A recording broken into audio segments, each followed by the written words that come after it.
Seems legit. Hello Legitimates, welcome back to my channel. Today we are doing coloured in acrylic earrings. I have done these dangle ones. They are obviously teacher gifts. And I'm also in the process, I'm just waiting for the glue to dry, but I've done little stud versions as well. That's not focusing properly. There we go. Cute little stud versions. The glue takes, I give it 24 hours, so I am just going to leave those there. But we are using the laser and then some fabulous paint pens, and I will put a link to this file in the description. So let's go. So I've left in the error. I did try and do this out of wood originally. And then I was going to colour all of the wood in with the paint pens, but my yellow didn't want to work, and that was super frustrating. So then I'd opted to go with a yellow acrylic that I did have on hand.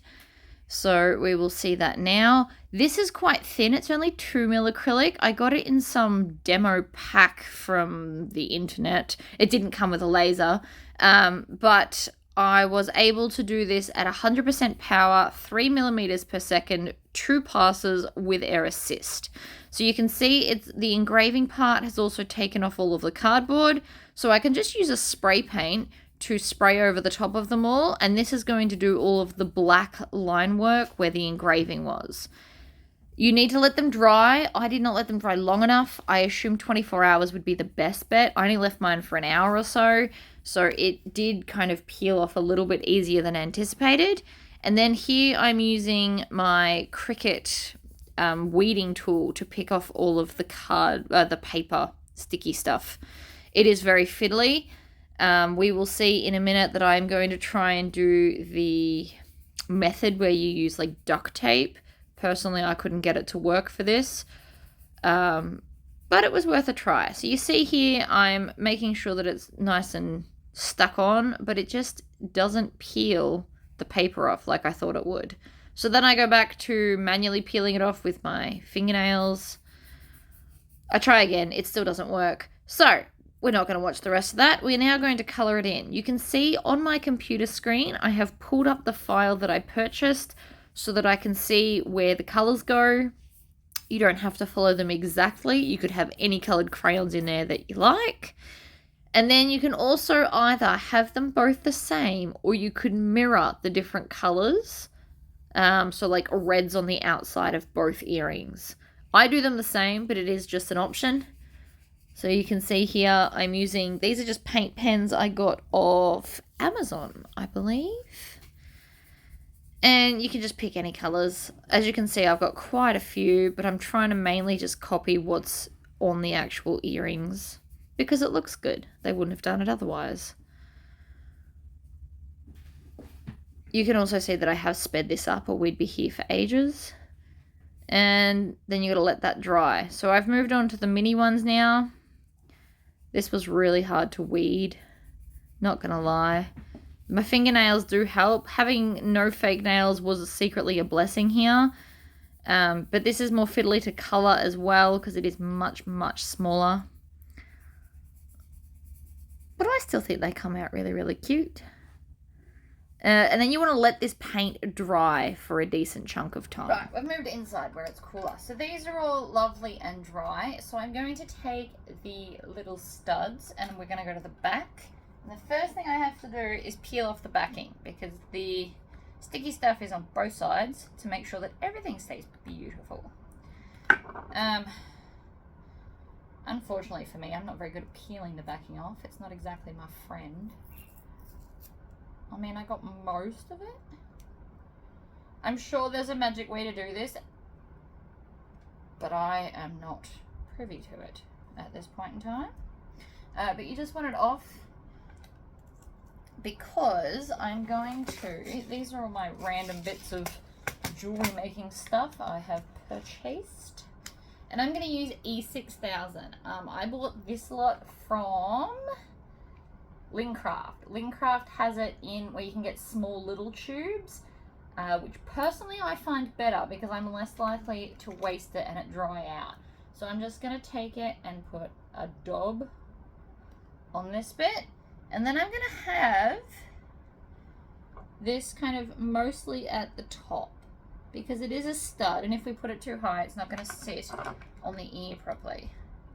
I'm just using silver because that's what I've got as far as studs are concerned, but if you're more into gold, I'm sure you can get them too. You can get sterling silver ones if that's more your jam. Hypoallergenic, blah, blah, blah. I just have normal ones. And I just assume that they'll be fine. So again, I'm going to flip it over. I'm going to grab one of the ends.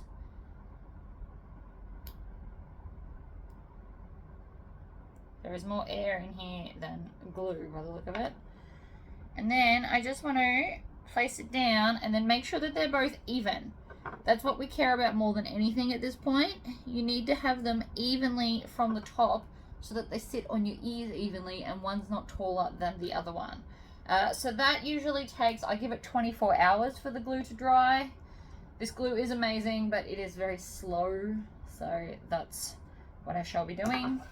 Again, I've got to flip these ones over. I do find that the bigger ones seem to stick to itself better than trying to peel off a little one most of the time.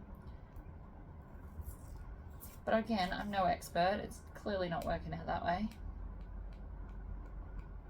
You could also, if you wanted to, put a layer of clear resin over the top of where you've painted. It would just help further scratches. Not that you should really have that problem with their earrings, but if you just wanted an extra layer of protection, if you did like very intricate painting or drawing or whatever, a layer of clear resin. And you could either use UV resin, which dries quickly, or you could do the slow drying stuff, again with the 24 hours, like this glue. You could do that. I'm not going to. I think these are going to be fine. It's acrylic and acrylic paint. But we do just still need to take the back off. Yes, it takes me a minute. Again, I am not yet a professional at this.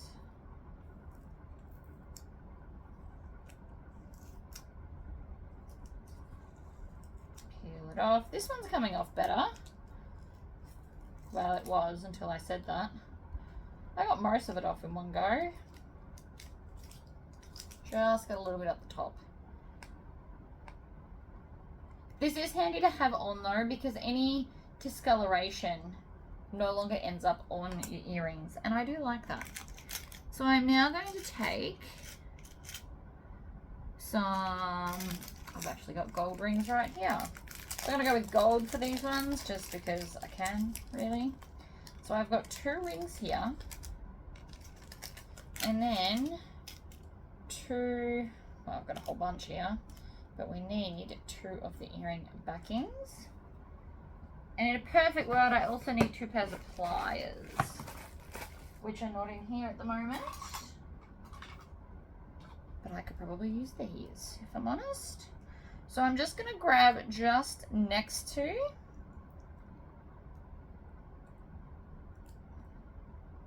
There we go. Just next to the opening. And then I'm going to feed this through, hopefully, like that. And then pop that on as well. And then we can just close it up again. You need a pretty big ring. These are 8 mil. Because it is a pretty big gap.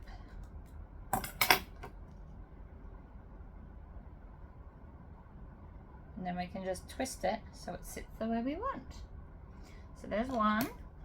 The perk of doing dangle earrings over the studs is we don't have to wait for the glue to dry. And I do like that. These are also really handy to hold on to little things. Open it. Slide it on. Slide it on. And then close it up.